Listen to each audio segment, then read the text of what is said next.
Chapter 3 Metamorphosis by Franz Kafka.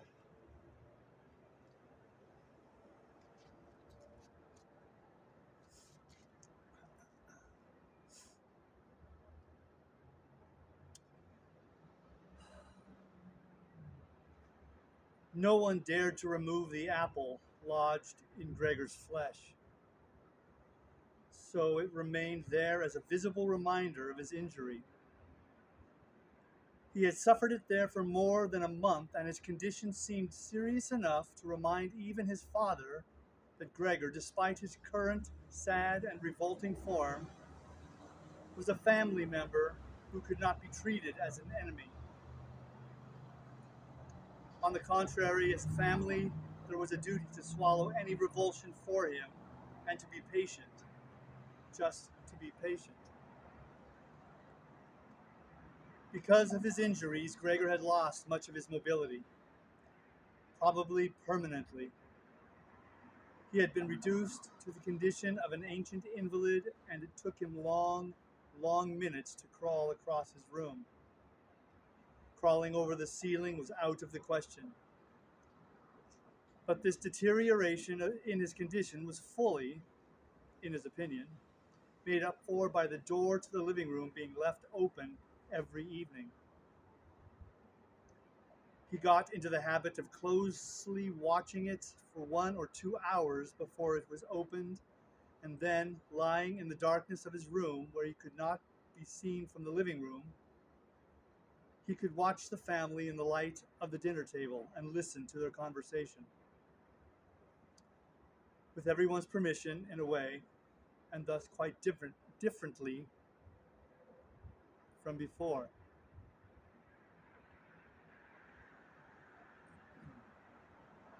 They no longer held the lively conversations of earlier times, of course. The ones that Gregor always thought about with longing when he was tired and getting into the damp bed in some small hotel room. All of them were usually very quiet nowadays. Soon after dinner, his father would go to sleep in his chair. His mother and sister would urge each other to be quiet. His mother, bent deeply under the lamp, would sew fancy underwear for a fashion shop. His sister, who had taken a sales job, learned shorthand and French in the evenings so that she might be able to get a better position later on.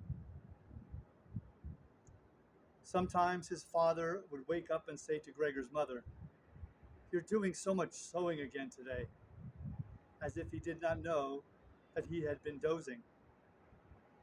And then he would go back to sleep again while mother and sister would exchange a tired grin.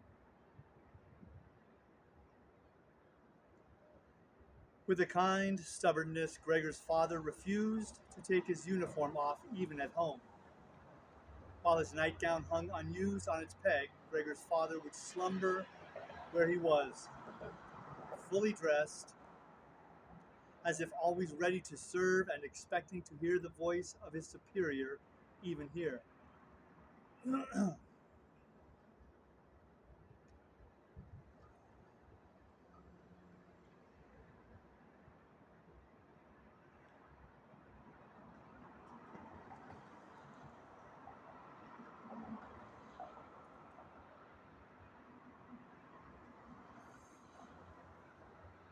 The uniform had not been new to start with, but as a result of this, it slowly became even shabbier despite the efforts of Gregor's mother and sister to look after it. Gregor would often spend the whole evening looking at all the stains on his coat, with its gold buttons always kept polished and shiny, while the old man in it would sleep, highly uncomfortable but peaceful. As soon as it struck 10, Gregor's mother would speak gently to his father to wake him and try to persuade him to go to bed.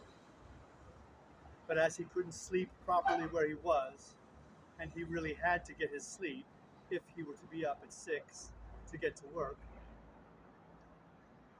But since he had been in work, he had become more obstinate and would always insist on staying longer at the table, even though he regularly fell asleep, and it was then harder than ever to persuade him to exchange the chair for his bed.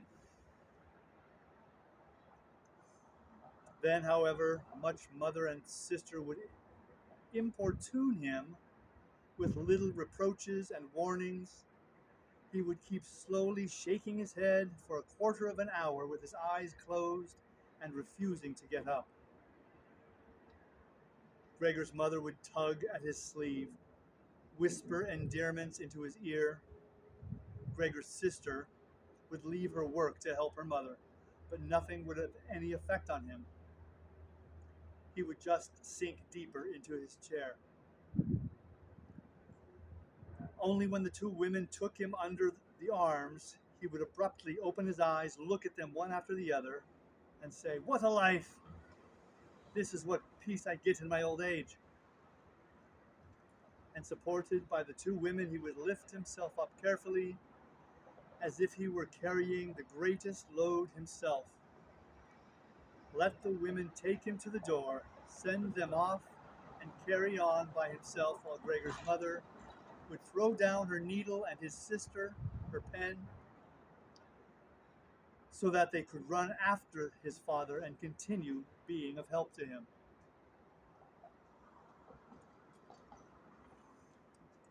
Who, in this tired and overworked family, would have had time to give more attention to Gregor than was absolutely necessary. The household budget became even smaller, so now the maid was dismissed.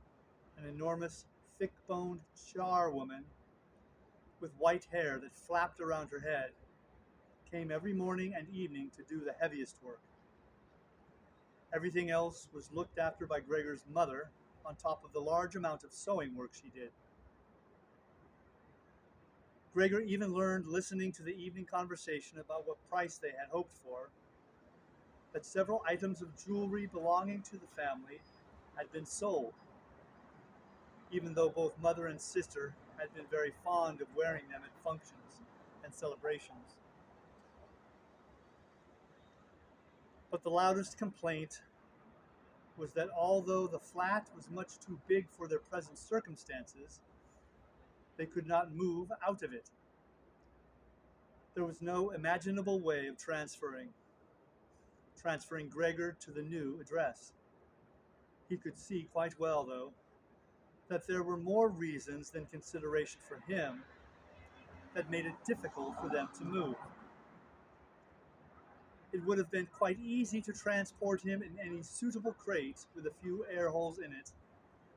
The main thing holding the family back from their decision to move was much more to do with their total despair and the thought that they had been struck with a misfortune unlike anything experienced by anyone else they knew or were related to. They carried out absolutely everything that the world expects from poor people. Gregor's father brought bank employees their breakfast. His mother sacrificed herself by washing clothes for strangers. His sister ran back and forth behind her desk at the behest of the customers, but they just did not have the strength to do any more. And the injury in Gregor's back began to hurt as much as when it was new. After they had come back from taking his father to bed, Gregor's mother and sister would now leave their work where it was and sit close together, cheek to cheek. His mother would point to Gregor's room and say, "Close that door, Greet." And then, when he was in the dark again, they would sit in the next room and their tears would mingle. Or they would simply sit there staring, dry-eyed, at the table. Gregor hardly slept at all, either night or day. Sometimes he would think of taking over the family's affairs, just like before.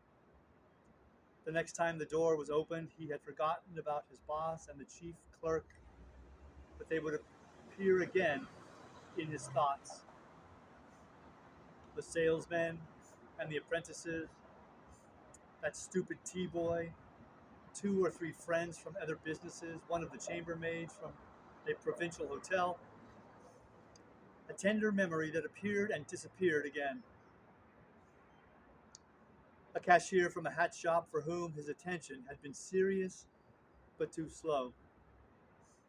All of them appeared to him, mixed together with strangers and others he had forgotten. But instead of helping him and his family, they were all of them inaccessible, and he was glad when they disappeared. Other times he was not at all in the mood to look after his family. He was filled with simple rage about the lack of attention he was shown. And although he could think of nothing he would have wanted, he made plans of how he could get into the pantry where he could take all the things he was entitled to, even if he was not hungry. Gregor's sister no longer thought about how she could please him, but would hurriedly push some food or other into his room with her foot before she rushed out to work in the morning, and at midday and in the evening she would sweep it away again with a broom.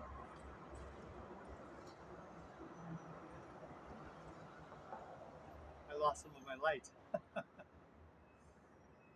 uh, Indifferent as to whether it had been eaten, or, more often than not, had been totally untouched. She still cleared up the room in the evening, but now she could not have been any quicker about it. Smears of dirt were left on the walls. Here and there were little balls of dust and filth. At first, Gregor went into one of the worst of these places when his sister arrived, as a reproach to her. But he could have stayed there for weeks without his sister doing anything about it. She could see the dirt as well as he could, but she had simply decided to leave him to it. At the same time, she became touchy in a way that was quite new for her, and which everyone in the family understood. Cleaning up Gregor's room was for her and her alone. Gregor's mother did once thoroughly clean his room and needed to use several bucketfuls of water to do it, although that much dampness also made Gregor ill, and he lay flat on the couch, bitter and immobile. But his mother was to be punished still more for what she had done, as hardly had his sister arrived home in the evening than she noticed the change in Gregor's room, and, highly aggrieved, ran back into the living room where, despite her mother's raised and imploring hands, she broke into convulsive tears.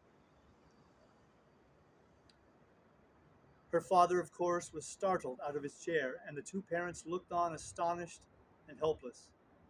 Then they, too, became agitated. Gregor's father, standing to the right of his mother, accused her of not leaving the cleaning of Gregor's room to his sister. From her left, Gregor's sister screamed at her that she was never to clean Gregor's room again, while his mother tried to draw his father, who was beside himself with anger, into the bedroom. His sister, quaking with tears, thumped on the table with her small fists, and Gregor hissed in anger that no one had even thought of closing the door to save him the sight of this and all its noise.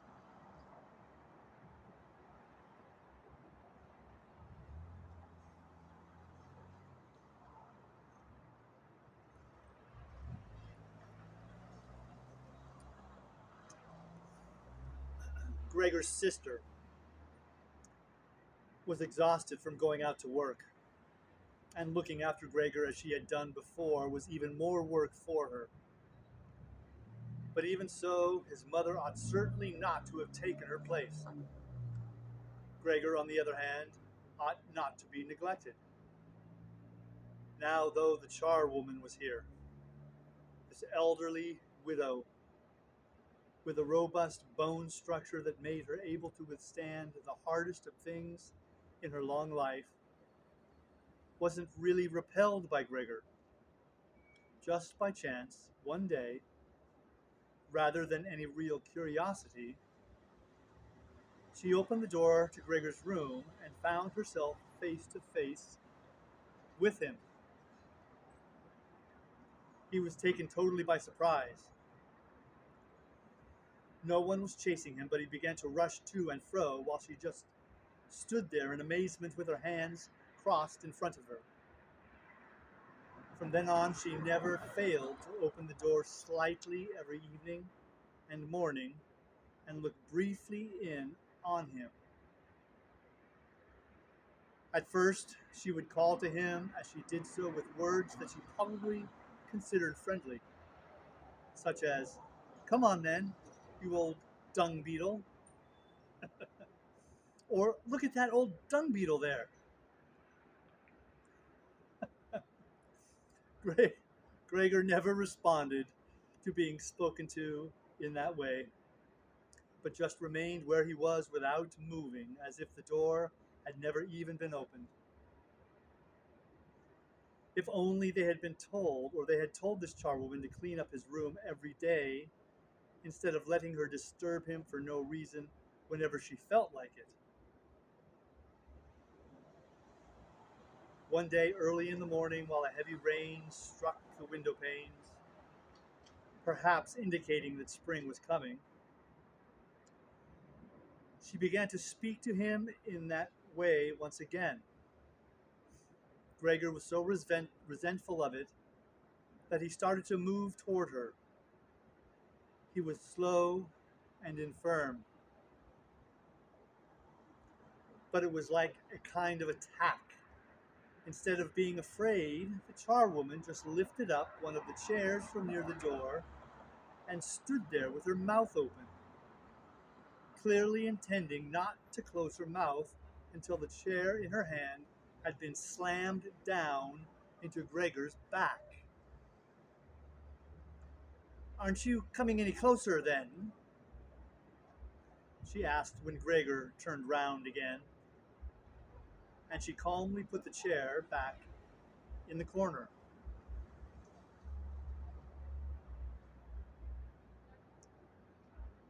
Gregor had almost entirely stopped eating.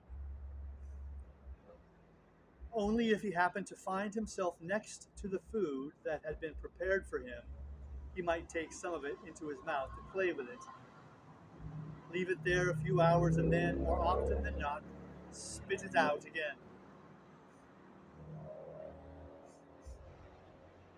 At first, he thought it was a distress at the state of his room that stopped him eating, but he had soon got used to the changes made there. They had got into the habit of putting things into his room that they had no room for anywhere else, and there were now many such things as one of the rooms in the flat had been rented out to 3 gentlemen. These earnest gentlemen, all 3 of them, had full beards, as Gregor learned, peering through the crack in the door one day. All 3 of them were painfully insistent on things being tidy. This meant not only in their own room, but since they had taken a room in this establishment, in the entire flat, and especially in the kitchen. Unnecessary clutter was something they could not tolerate, especially if it was dirty. They had moreover brought most of their own furnishings and equipment with them. For this reason, many things had become superfluous, which, although they could not be sold, the family did not wish to discard. All these things found their way into Gregor's room. The dustbins from the kitchen found their way in there too. The charwoman was always in a hurry, and anything she couldn't use for the time being, she would just chuck in there. He, fortunately, would usually see no more than the object and the hand that held it. The woman most likely meant to fetch the things back out again when she had time and the opportunity, or to throw everything out in one go. But what actually happened was that they were left there where they landed when they had first been thrown, unless Gregor made his way through the junk and moved it somewhere else. At first he moved it because, with no other room free, where could he crawl about? He was forced to, but later on he came to enjoy it, although moving about in that way left him sad and tired to death, and he would remain immobile for hours afterward.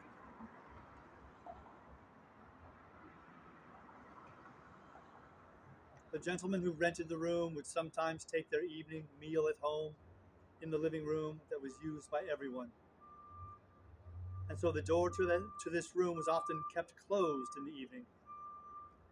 But Gregor found it easy to give up having the door open. He had, after all, often failed to make use of it when it was open, and without the family having noticed it, laying in his room in its darkest corner. One time, though, the charwoman left the door to the living room slightly open, and it remained open when the gentleman who rented the room came in the evening, and the light was put on. They sat up at the table where formerly Gregor had taken his meals with his father and mother. They unfolded the serviettes and picked up their knives and forks. Gregor's mother immediately appeared in the doorway with a dish of meat, and soon behind her came his sister with a dish piled high with potatoes. The food was steaming and filled the room with its smell. The gentlemen bent over the dishes set in front of them as if they wanted to test the food before eating it. And the gentleman in the middle, who seemed to count as an authority for the other two, did indeed cut off a piece of meat while it was still in its dish, clearly wishing to establish whether it was sufficiently cooked or whether it should be sent back to the kitchen. It was to his satisfaction, and Gregor's mother and sister, who had been looking on anxiously, began to breathe again and smiled.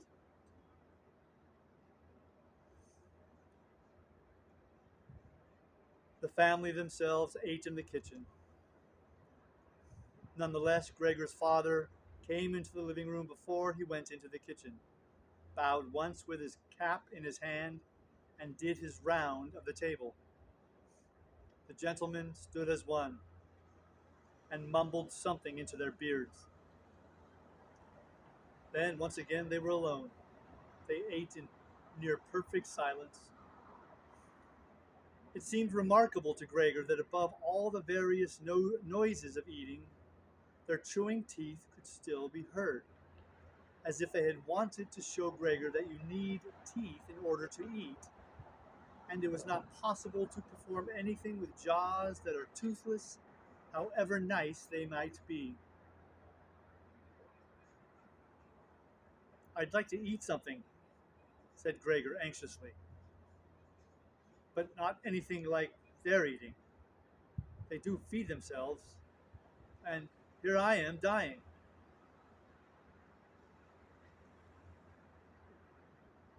Throughout all this time, Gregor could not remember having heard the violin being played.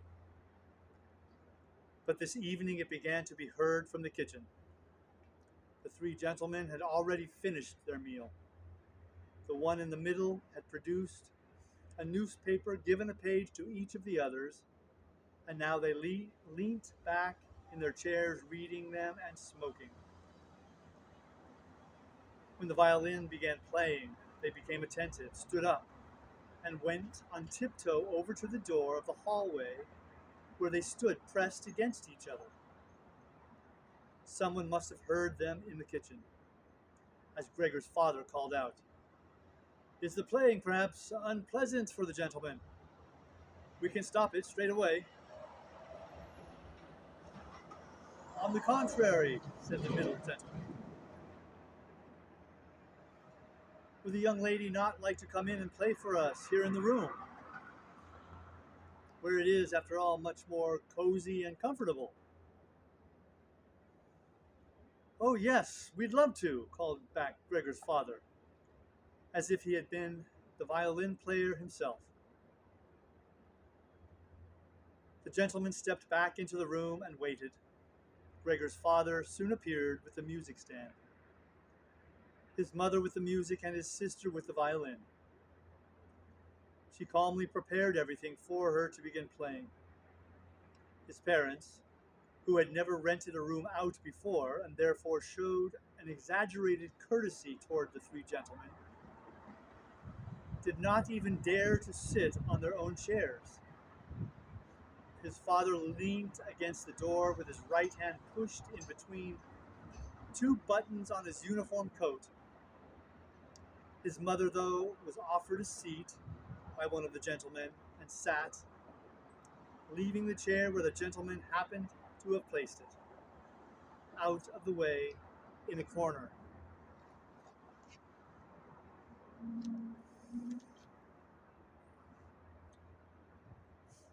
His sister began to play.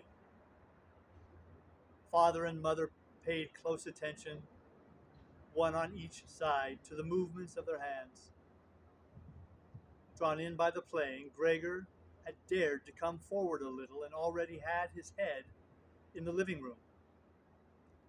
Before, he had taken great pride in how considerate he was, but now it hardly occurred to him that he had become so thoughtless about the others. What's more, there was now all the more reason to keep himself hidden, as he was covered in the dust that lay everywhere in his room and flew up at the slightest movement. He carried threads, hairs, and remains of food about on his back and sides. He was much too indifferent to everything now to lay on his back and wipe himself on the carpet like he had used to do several times a day. And despite this condition, he was not too shy to move forward a little into the immaculate floor of the living room.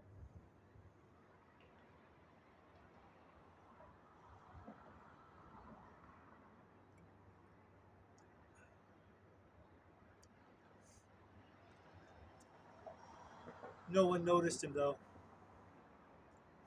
The family was totally preoccupied with the violin playing. At first, the three gentlemen had put their hands in their pockets and come up far too close behind the music stand to look at all the notes being played, and they must have disturbed Gregor's sister. But soon, in contrast with the family, they withdrew back to the window with their heads sunk and talking to each other at half volume. And they stayed by the window while Gregor's father observed them anxiously. It really now seemed very obvious that they had expected to hear some beautiful or entertaining violin playing, but had been disappointed. That they had had enough of the whole performance, and it was only now, out of politeness, that they allowed their peace to be disturbed. It was especially unnerving, the way they all blew the smoke from their cigarettes upwards from their mouth and noses. Yet Gregor's sister was playing so beautifully. Her face was leant to one side, following the lines of the music with a careful and melancholy expression. Gregor crawled a little farther forward, keeping his head close to the ground so that he could meet her eyes if the chance came. Was he an animal if music could captivate him so? It seemed to him that he was being shown the way to the unknown nourishment he had been yearning for. He was determined to make his way forward to his sister and tug at her skirt to show her he might come into his room with her violin. As no one appreciated her playing here as much as he would. He never wanted to let her out of his room, not while he lived, anyway. His shocking appearance should, for once, be of some use to him. He wanted to be at every door of his room at once to hiss and spit at the attackers. His sister should not be forced to stay with him, though, but stayed of her own free will. She would sit beside him on the couch with her ear bent down to him while he told her how he had always intended to send her to the conservatory. How he would have told everyone about it last Christmas. Had Christmas really come and gone already? If this misfortune hadn't got in the way and refused to let anyone dissuade him from it. On hearing all this, his sister would break out in tears of emotion, and Gregor would climb up to her shoulder and kiss her neck, which, since she had been going out to work, she had kept free without any necklace or collar.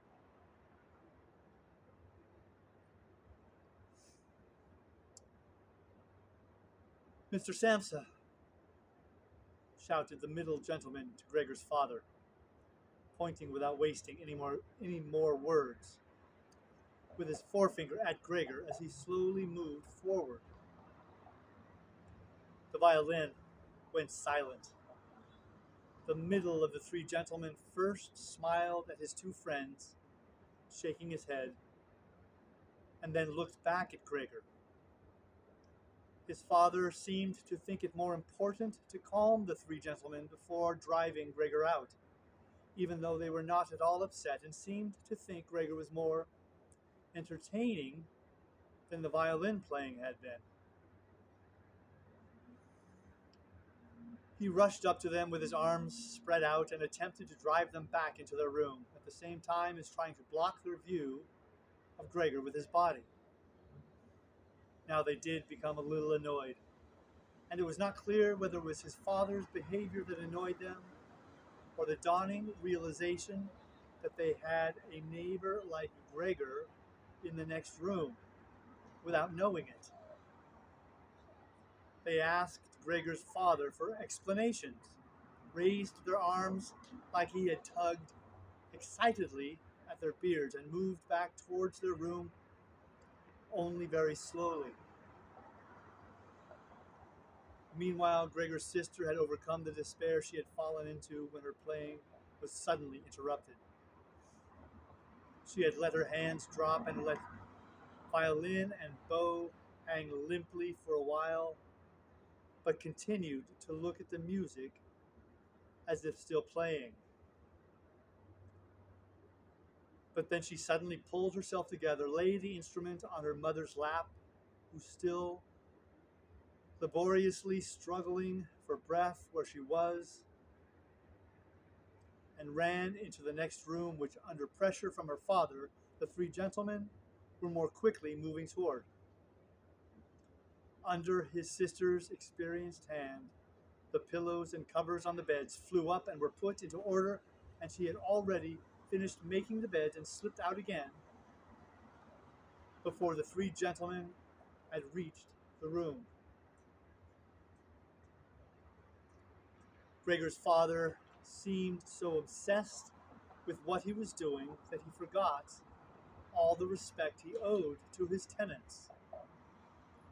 He urged them and pressed them until, when he was already at the door of the room, the middle of the three gentlemen shouted like thunder and stamped his foot, and thereby brought Gregor's father to a halt.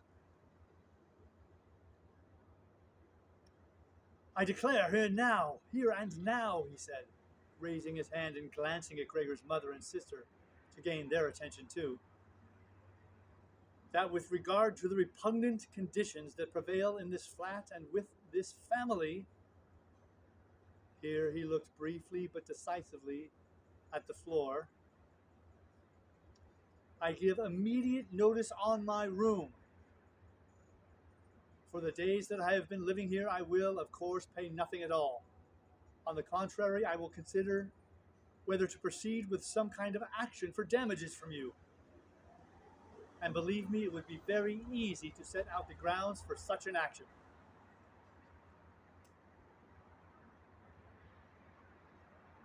He was silent and looked straight ahead, as if waiting for something. And indeed, his two friends joined in with the words, and we also give immediate notice. With that, he took hold of the door handle and slammed the door.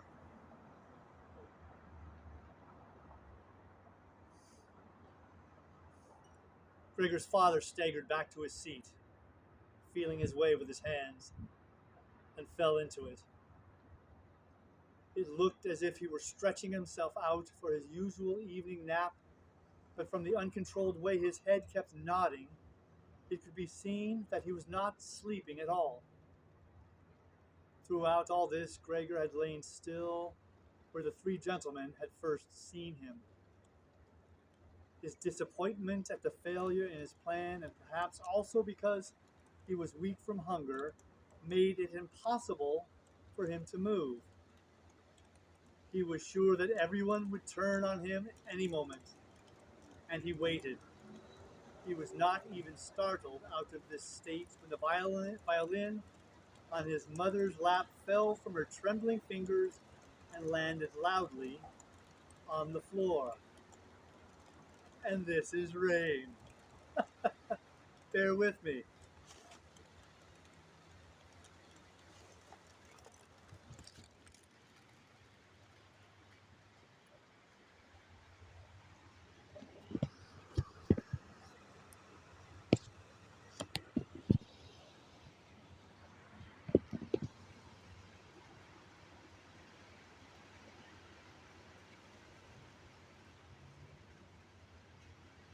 How's that?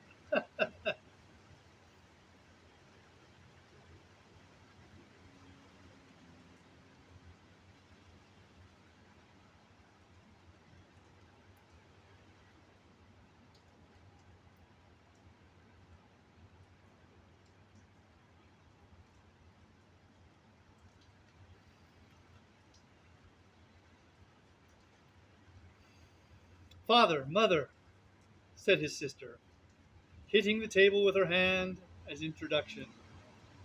We can't carry on like this. Maybe you can see it, but maybe you can't see it, but I can.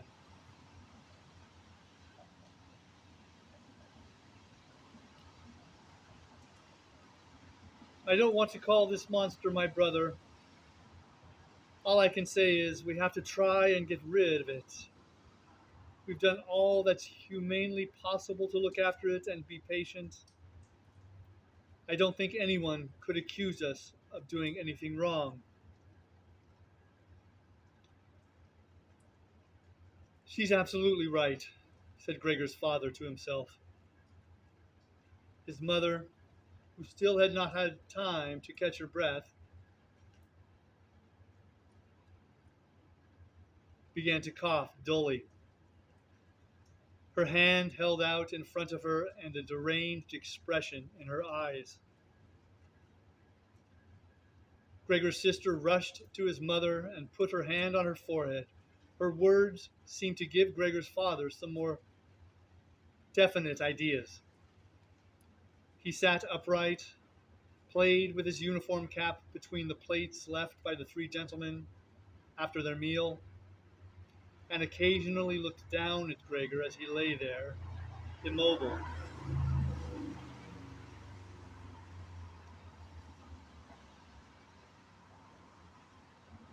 We have to try and get rid of it, said Gregor's sister, now speaking only to her father, as her mother was too occupied with coughing to listen. It'll be the death of both of you. I can see it coming. We can't all work as hard as we have. as we have to, and then come home to be tortured like this. We can't endure it. I can't endure it anymore. And she broke out so heavily in tears that they flowed down the face of her mother, and she wiped them away with mechanical hand movements. My child, said her father with sympathy and obvious understanding, what are we to do? His sister just shrugged her shoulders as a sign of the helplessness and tears that had taken hold of her, displacing her earlier certainty.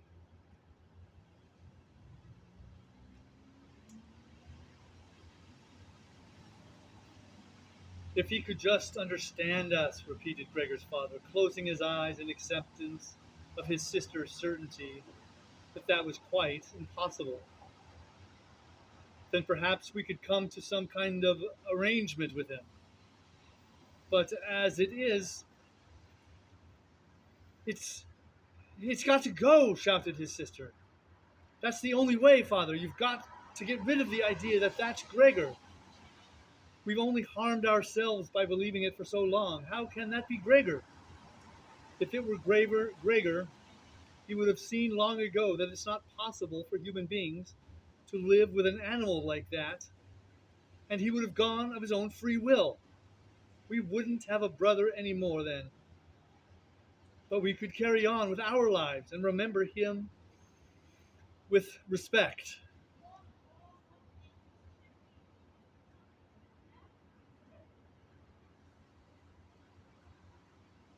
As it is, this animal is persecuting us.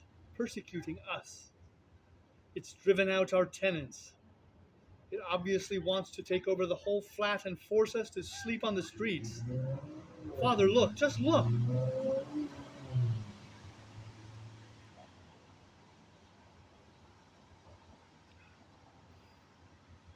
She suddenly screamed. He's starting again. In her alarm, which was totally beyond Gregor's comprehension, his sister even abandoned his mother as she pushed herself vigorously out of her chair, as if more willing to sacrifice her own mother than stay anywhere near Gregor. She rushed over to behind her father, who had become excited merely because she was, and stood up, half raising his hands in front of Gregor's sister as if to protect her. But Gregor had had no intention of frightening anyone, least of all his sister. All he had done was begin to turn round so that he could go back into his room, although that was in itself quite startling, as his pain-racked condition meant that turning round required a great deal of effort, and he was using his head to help himself do it, repeatedly raising it and striking it against the floor. He stopped and looked round.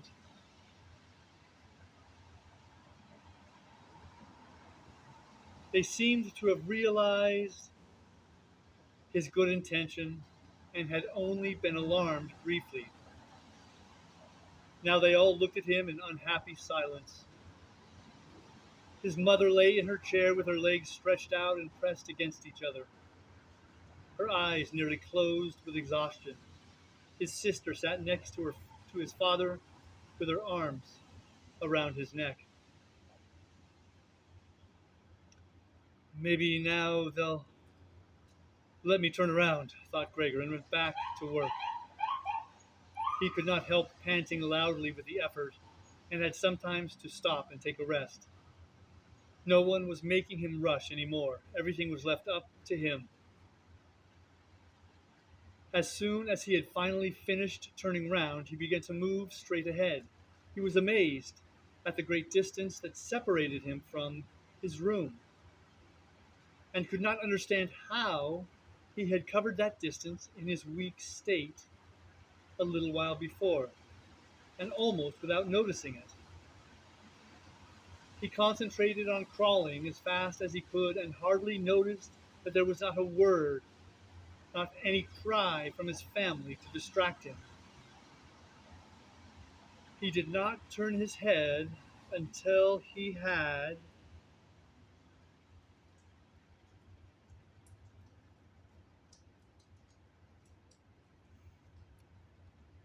reached the doorway. He did not turn it all the way round as he felt his neck becoming stiff, but it was nonetheless enough to see that nothing behind him had changed. Only his sister had stood up. With his last glance, he saw that his mother had now fallen completely asleep. He was hardly inside his room before the door was hurriedly shut, bolted, and locked. The sudden noise behind Gregor so startled him that his little legs collapsed under him. It was his sister who had been in so much of a rush. She had been standing there waiting and sprung forward lightly.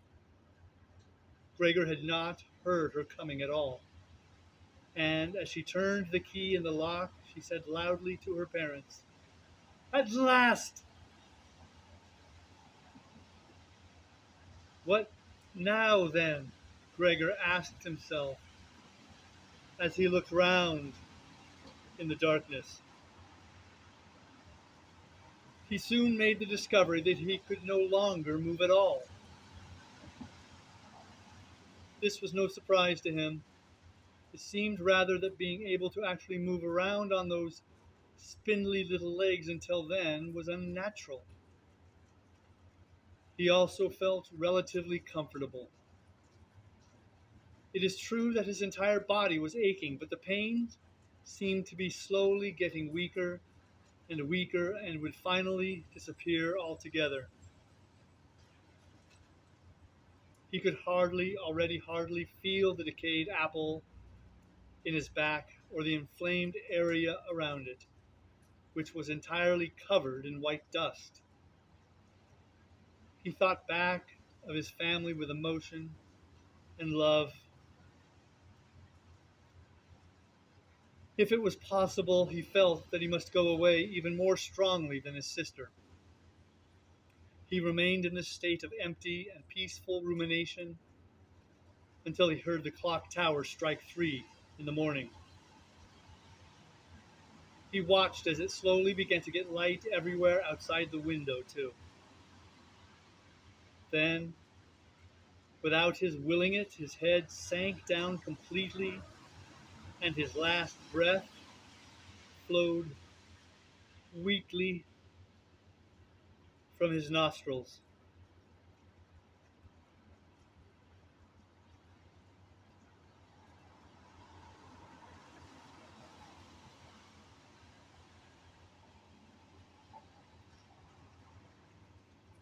When the cleaner came early in the morning, they often asked her not to keep slamming the doors, but with her strength and in her hurry, she still did, so that everyone in the flat knew when she'd arrived, and from then on it was impossible to sleep in peace. She made her usual brief look in on Gregor, and at first found nothing special. She thought he was laying there so still on purpose, playing the martyr. She attributed all possible understanding to him. She happened to be holding a long broom in her hand, so she tried to tickle Gregor with it from the doorway. When she had no success with that, she tried to make a nuisance of herself and poked at him a little. And only when she found she could shove him across the floor with no resistance at all did she start to pay attention. She soon realized what had really happened, opened her eyes wide, whistled to herself, but did not waste time to yank open the bedroom door and shout loudly into the darkness of the bedrooms. "Come and have a look at this! It's dead, just lying there! Stone dead!"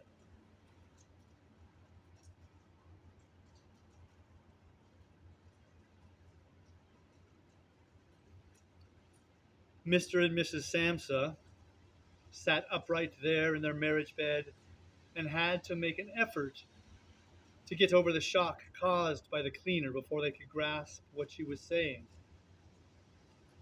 But then, each from his own side, they hurried out of bed. Mr. Samsa threw the blanket over his shoulders. Mrs. Samsa just came out in her nightdress. And that is how they went into Gregor's room.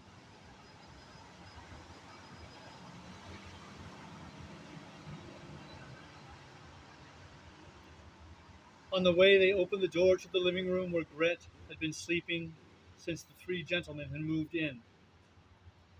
She was fully dressed, as if she had never been asleep, and the paleness of her face seemed to confirm this.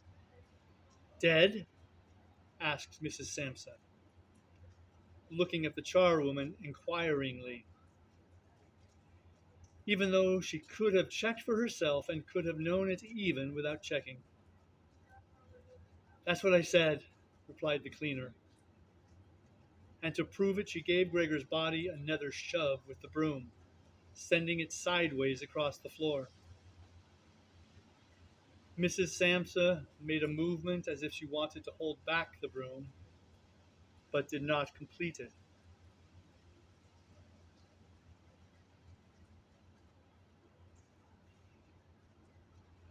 "Now, then," said Mr. Samsa, "let's give thanks to God for that." He crossed himself, and the three women followed his example.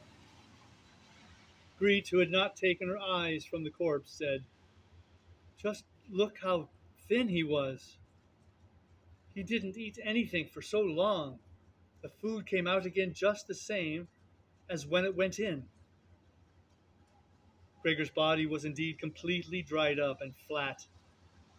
They had not seen it until then. But now he was not lifted up on his little legs, nor did he do anything to make them look away. "Greet, come with us in here for a little while," said Mrs. Samsa with a pained smile. And Greet followed her parents into the bedroom, but not without looking back at the body. The cleaner shut the door and opened the window wide. Although it was still early in the morning, the fresh air had something of warmth mixed in with it. It was already the end of March, after all.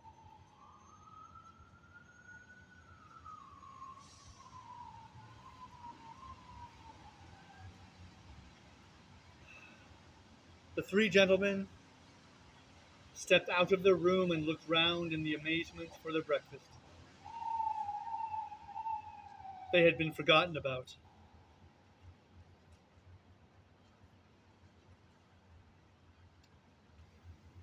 "Where is our breakfast?" the middle gentleman asked the cleaner, irritably. She had just put her finger on her lips and made a quick and silent sign to the men that they might like to come into Gregor's room. They did so and stood around Gregor's corpse with their hands in the pockets of their well-worn coats. It was now quite light in the room. Then the door of the bedroom opened, and Mr. Samsa appeared in his uniform with his wife on one arm and his daughter on the other. All of them had been crying a little. Greet now and then pressed her face against her father's arm.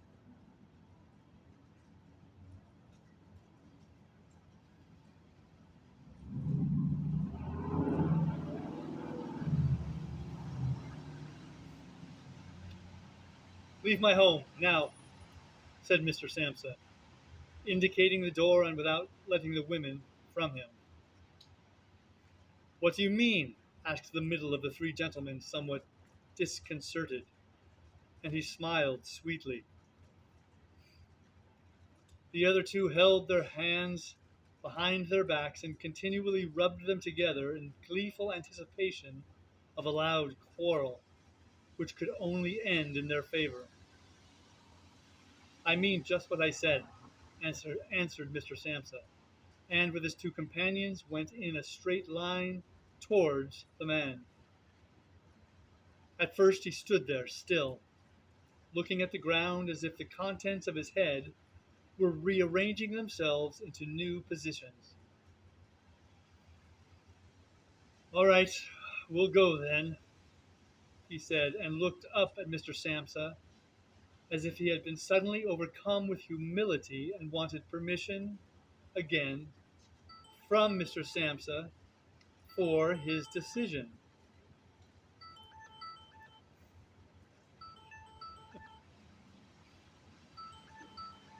Mr. Sampson merely opened his eyes wide and briefly nodded to him several times. At that, and well, without delay, the man actually did take long strides into the front hallway. Oh, and it lost my spot. How about that? Let's see if I can get back to where I was.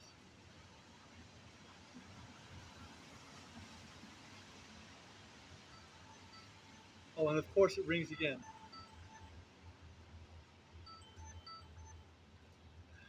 I should have known better and addressed it.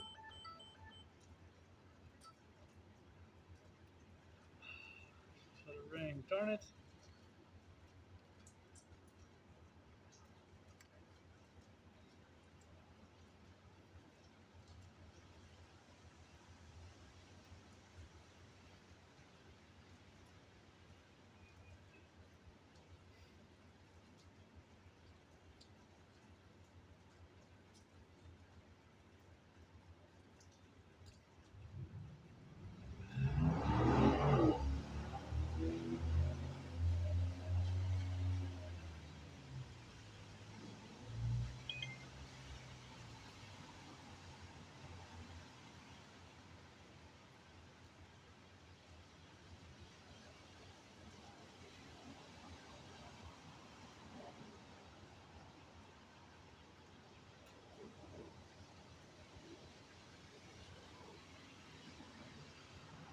I'm quite near the end. That's why I don't want to give up.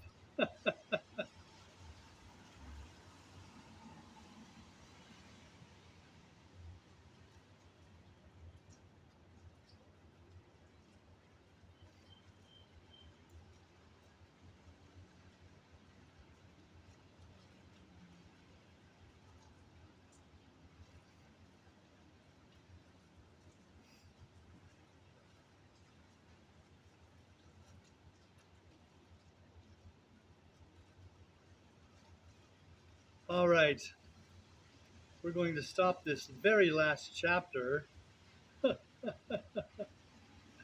here and pick it up at a more convenient and better time.